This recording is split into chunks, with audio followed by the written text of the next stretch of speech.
everyone, this is Nihareeka Ghadage and I welcome you on behalf of YLCC. In our series of interviews, today we have with us Ranak Banerji, who represented Team NUJS and emerged as the Octa-Finalist of the 20th Annual Willem C with International Commercial Arbitration Moot, Hong Kong. So we've invited him today to share his experience with you all. So without further ado, let us begin with the session. So how would you briefly introduce yourself to the audience? Hi everyone, as introduced, I'm Ranak Banerji.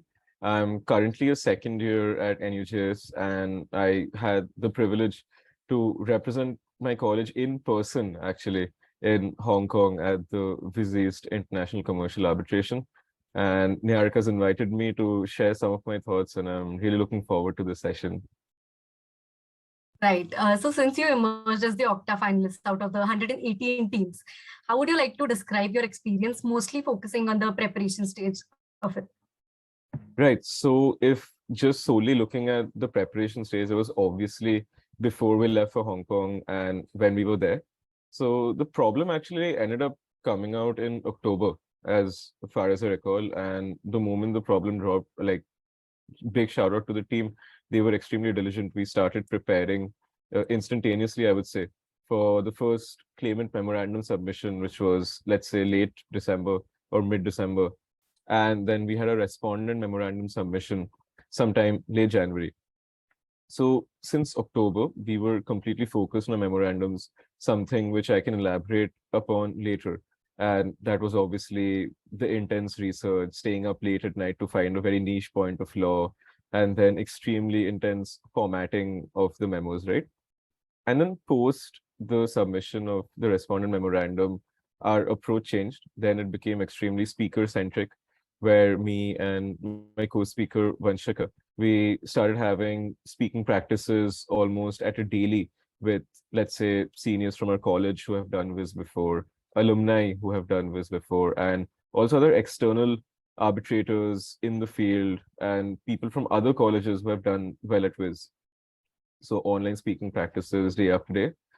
And then obviously everything changes once you actually go for the moot, right?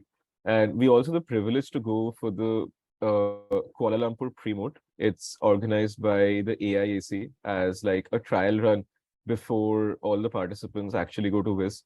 So we participated in that with quite a few other South Asian and Southeast Asian teams. That was good preparation, I would say. And once we reach in Hong Kong, the speaking practice obviously stopped. We just started focusing on ourselves, trying to get ourselves composed for the actual rounds. Right. So since it's an international competition, how different an experience would you say it is? And what different approach do you have to apply from that of a national competition? Right.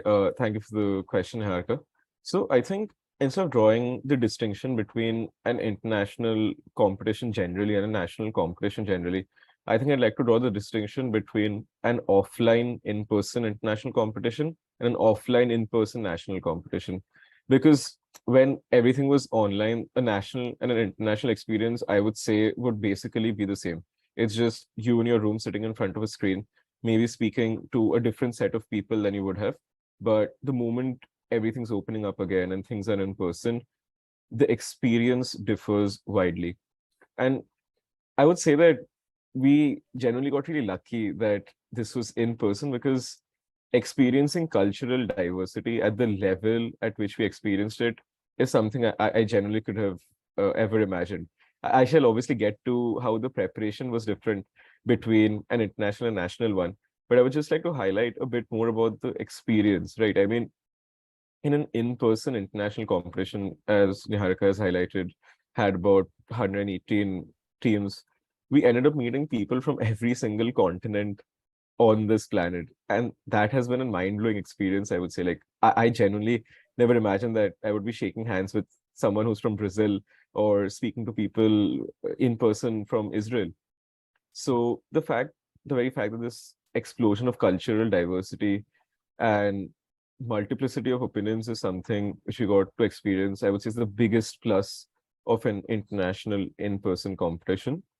Next, if I have to highlight the difference in preparation, I would say, obviously, the large number of teams and the fact that all of these different teams bring a different mindset or a different approach, which is very specific to them, to this competition, forces you to adapt.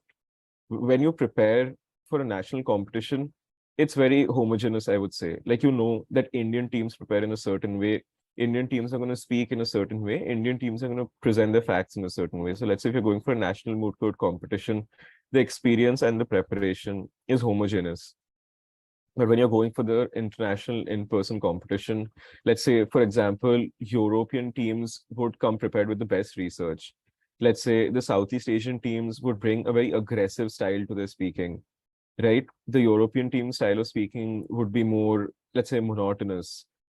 So trying to account for these differences in their styles of speaking, their approaches to the problem is something which forces you to adapt and think on your feet and, how do I put it, essentially broaden your horizon.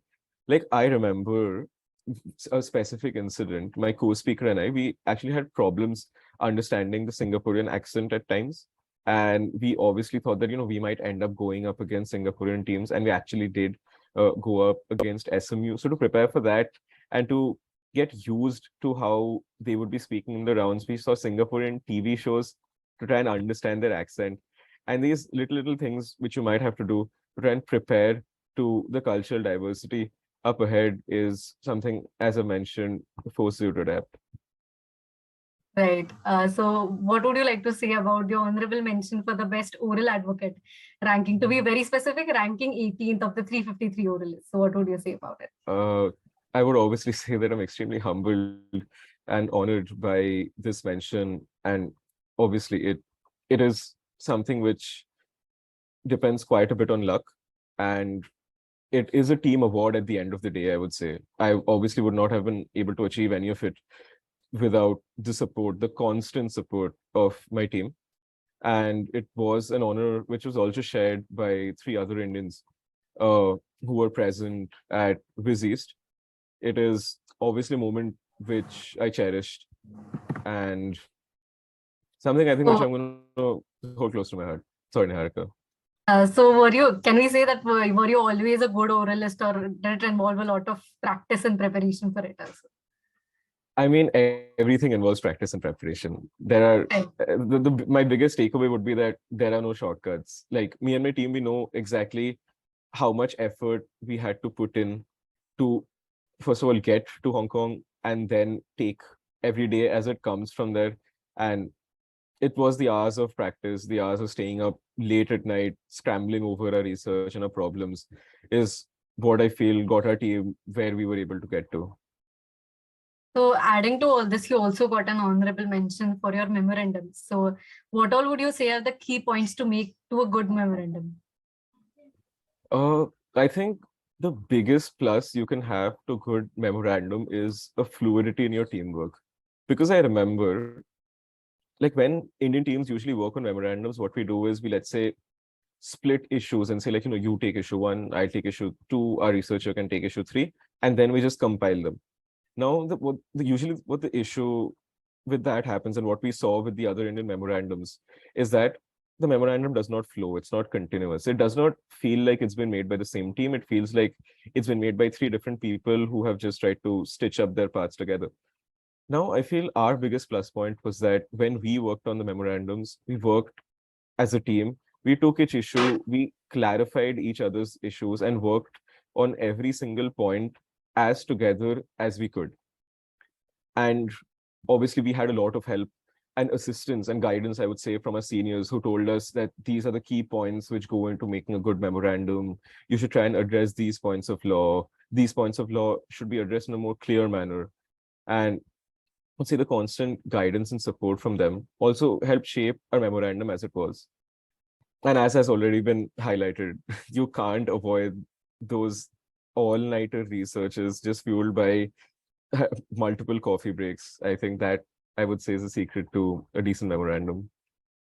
Right. That was a wonderful session. Thank you for being here and interacting with us. We hope our audience will benefit immensely from your experience. And I, on behalf of YLCC, wish you all the best for your bright future ahead. Thank you so much for being here. Thank you so much for calling me, Nihareeka.